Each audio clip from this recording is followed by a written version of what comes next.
اور دیکھو ہم تمہیں آزمائیں گے، وَلَنَبْلُوَنَّكُمْ، ہم لازماً آزمائیں گے تمہیں، بِشَيْءٍ مِّنَ الْخَوْفِ، خوف کی کیفیت طاری کر کے، وَالْجُوعِ، بھوک، فقر اور فاقہ، وَنَقْصٍ مِّنَ الْأَمْوَالِ، مالی نقصان، وَالْأَنفُسِ، جانی نقصان، وَالثَّمَرَاتِ، اور ثمرات، پھلوں اور میووں کا نقصان۔ میرے نزدیک یہاں پر ثمرات کا مفہوم ایک اور بھی ہے۔ ایک تو صاف تھا کھجور کی فصل تیار ہے، غزوہ تبوک جانے کا حکم مل گیا، کون اتارے گا؟ اور کھجور وقت پر اتری نہیں، برباد ہو جائے گی۔ یہ ہو رہا ہے نا میووں کا نقصان۔ اور میرے نزدیک یہاں یہ بھی ہے، بسا اوقات بہت سی محنتوں کا نتیجہ انسان دیکھتا ہے کہ ضائع چلا گیا، میں نے 10 سال محنت کی، حاصل کوئی نہیں نکلا۔ یہ ثمرات کیا ہیں؟ محنتیں، محنتوں کے ثمرات کا ضیاع۔ کوشش آپ نے کی، قسمت کی خوبی دیکھی ہے، ٹوٹی کہاں کمن، 2-4 ہاتھ جب کے لبے بام رہ گیا۔ Be prepared. ایک شاعر کے یہ اشعار ہیں، وہ کمیونسٹ تھا، میں نام بھی نہیں لیتا، لیکن یہ کہ یہ اسی انقلابی، چونکہ ان کا بھی ایک انقلابی نظریہ ہے، انقلابی عمل میں یہ سارے مراحل آتے ہیں۔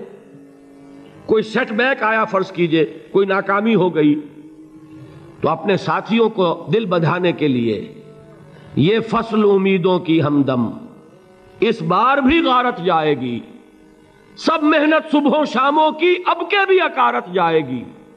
میرے نزدیک یہ ثمرات کا جو لفظ یہاں آیا ہے، وَنَقْصٍ مِّنَ الْأَمْوَالِ وَالْأَنفُسِ وَالثَّمَرَاتِ، سب محنت صبحوں شاموں کی اب کے بھی اکارت جائے گی۔ دھرتی کے کونوں کھدروں میں پھر اپنے لہو کی کھاد بھرو، پھر مٹی سینچو اشکوں سے، پھر اگلی رت کی فکر کرو، پھر اگلی رت کی فکر کرو، جب پھر ایک بار اجڑنا ہے، ایک فصل پکی تو بھر پایا، تب تک تو یہی کچھ کرنا ہے۔ ایک مقصد ہے سامنے، انقلاب برپا کرنا ہے۔ ایک کوشش ناکام ہو جائے کوئی پرواہ نہیں، نیکسٹ، پھر تیار رہو ناکامی کے لیے۔ ایسا نہ ہو جو انگریزی میں کہتے ہیں hope for the best but be prepared for the worst. ایسا نہ ہو کہ دوسری مرتبہ ناکام ہو کے بددل ہو جاؤ، تمہاری ہمتیں جواب دے جائیں، نہیں، پہلے سے تیار رہو کہ دوسری مرتبہ بھی ناکامی آئے تو آئے، لیکن جب تک کہ کامیابی حاصل نہیں ہوتی ہمیں یہ کام کیے چلے جانا۔ دیکھیے سیرت میں آیا کہ نہیں یہ واقعہ؟ بدر میں مسلمانوں کو فتح ہوئی تو احد میں زک پہنچی کہ نہیں؟ 70 صحابہ شہید ہوئے کہ نہیں؟ اگر ان کی ہمتیں جواب دے جاتی تو گاڑی کیسے چلتی آگے؟ تو فرمایا وَلَنَبْلُوَنَّكُمْ بِشَيْءٍ مِّنَ الْخَوْفِ وَالْجُوعِ وَنَقْصٍ مِّنَ الْأَمْوَالِ وَالْأَنفُسِ وَالثَّمَرَاتِ، ہم تمہیں لازماً آزمائیں گے، خوف کی کیفیت سے، فقر و فاقے کی کیفیت سے، بھوک سے، جان کے نقصان سے، مال کے نقصان سے، محنتوں کے حاصل کے ضائع ہو جانے سے۔ وَبَشِّرِ الصَّابِرِينَ، اور اے نبی بشارت دیجئے صبر کرنے والوں کو، الَّذِينَ إِذَا أَصَابَتْهُمْ مُصِيبَةٌ، وہ کہ جب ان پر کوئی تکلیف آئے، کوئی مصیبت آئے، کوئی آزمائش آئے، قَالُوا إِنَّا لِلَّهِ وَإِنَّا إِلَيْهِ رَاجِعُونَ، وہ یہ کہیں کہ ہم اللہ ہی کے ہیں، اللہ ہی کی طرف لوٹ جانا ہے۔ یہ وہی انداز ہے جو میں نے فارسی کا شعر سنایا تھا آپ کو کہ سرے تسلیم خم ہے جو مزاج یار میں آئے۔ وہ ہمارا مولا ہے، ہمارا آقا ہے، اگر اسے یہی منظور ہے تو ہمیں بھی یہی منظور ہے۔ میں نے تسلیم و رضا کی بات کی تھی نا، آپ کو کچھ شعر سنائے تھے، ایک شعر اور سنیے، اور یہ کس کا ہے؟ محمد علی جوہر کا۔ ایک مرتبہ جیل گئے، ان کی ایک بیٹی جوان بیمار ہوئی، فوت ہو گئی، باہر چھوڑا انگریز نے، جاؤ بھائی دفن کر دو بیٹی کو۔ دوسری مرتبہ جیل گئے، دوسری جوان بیٹی اسی مرض میں مبتلا ہوئی۔ اب یہ جیل میں ہے، خبر پہنچی کہ دوسری بیٹی کے اوپر بھی اسی مرض کا حملہ ہوا ہے۔ ایک نظم لکھی ہے جس کا آخری شعر یہ ہے، تیری صحت ہمیں منظور ہے لیکن اس کو نہیں منظور تو پھر ہم کو بھی منظور نہیں۔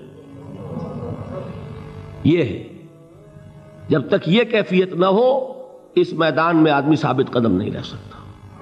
کہ میرے رب کو اگر یہ منظور ہے تو یہی مجھے منظور ہے، اور تیری صحت ہمیں چاہیے تو ضرور، لیکن ہمارے رب کو منظور نہیں تو ہمیں بھی منظور ہے۔ راضی برضائے رب۔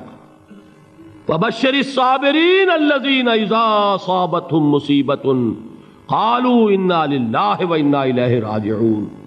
نہ شود نصیب دشمن کے شود ہلاک تیغت، سر دوستہ سلامت کے تو خنجر آزمائی۔ اولئک علیہم صلوات من ربہم ورحمہ، یہی ہیں وہ لوگ جن پر ان کے رب کی طرف سے عنایتیں ہیں اور رحمتیں ہیں۔ وَأُولَٰئِكَ هُمُ الْمُهْتَدُونَ، اور یہی ہیں وہ لوگ جو کامیاب ہونے والے ہیں، ہدایت پانے والے، ہدایت یافتہ۔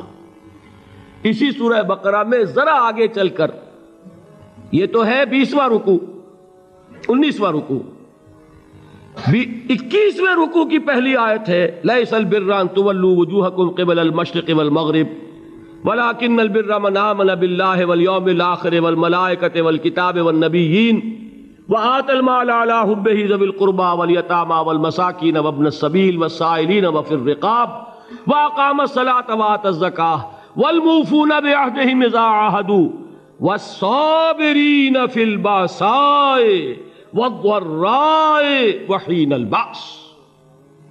اب یہ آیت جو ہے سورۃ العصر میں جو مضامین آئے تھے سارے اس میں موجود ہیں۔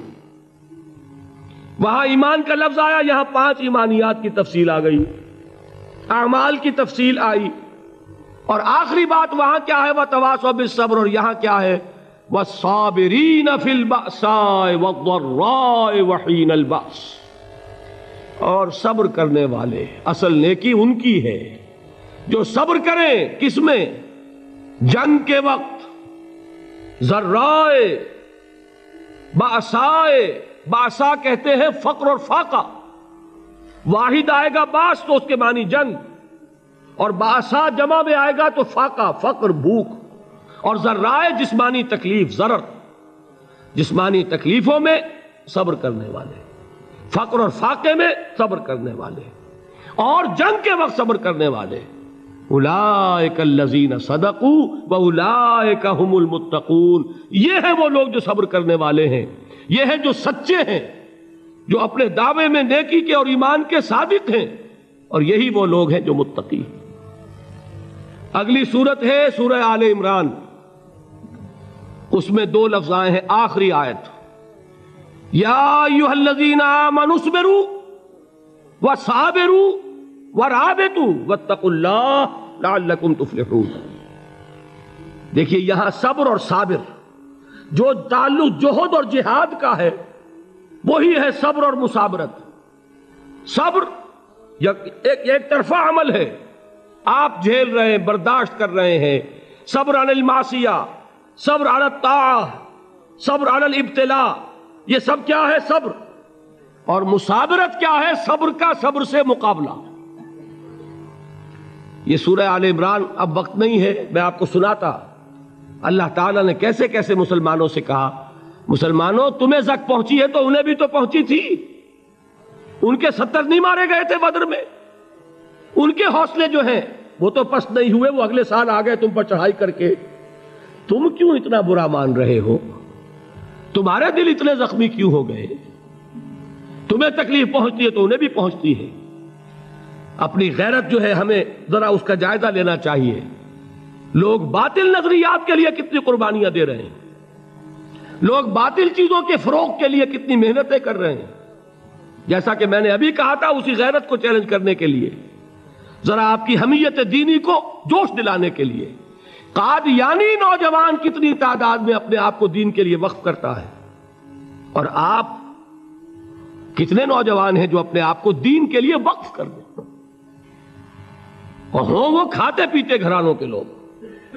یہ نہیں ہے کہ اگر کوئی اور کام نہیں کر سکتا تو پھر یہ ہے کہ وہ دین کے کام میں لگ جائے۔ باصلاحیت لوگ، کھاتے پیتے لوگ، ذہنی استعداد رکھنے والے لوگ، اونچے گھرانوں کے لوگ، وہ وقف کریں اپنے آپ کو دین کے لیے۔ اس کے بغیر کیسے بہار آ جائے گی، کیسے رونق آ جائے گی؟ تو دنیا میں باطل نظریات والے جو ہیں، یہ بات کہی گئی ہے، مسلمانوں تم اگر توحید کے لیے لڑ رہے ہو، دیکھتے نہیں ابو جہل کو، اس نے گردن کٹوائی ہے شرک کے لیے، شرک کے لیے گردن کٹوائے، اور تم توحید کے لیے گردن کٹوانے کو تیار نہ ہو. اس نے گردن کٹوائی کہ نہیں کٹوائی؟ اور کس طرح کٹوائی ہے؟ چونکہ بڑا متکبر قسم کا، فرعون قسم کا شخص تھا. جب گردن کاٹنے لگے تو کہتا ہے ذرا نیچے سے کاٹنا، تاکہ جب تم نیزے کے اوپر چڑھاؤ میرے سر کو تو اونچا نظر آئے، معلوم ہو سردار کا سر ہے. وہ بدبخت مرتے ہوئے بھی جو اس کی یہ کیفیت تھی نا، اس کو ذہن میں رکھیے. تو یہ اس لوگوں نے قربانیاں دی، جانیں دی. تو فرمایا اگر تم ان سے زیادہ قربانی نہیں دو گے، یہ جو نوٹ کر لیجئے اس کو، مجرد اگر حق کو غالب کرنا اللہ کے ذمے ہو تو آنے واحد میں غالب کر دے گا، تمہیں تکلیف ہی دینے کی ضرورت نہیں. سمجھ رہے؟ کیا اللہ کے مقابلے میں کوئی باطل کی طاقت ٹھہر سکتی ہے؟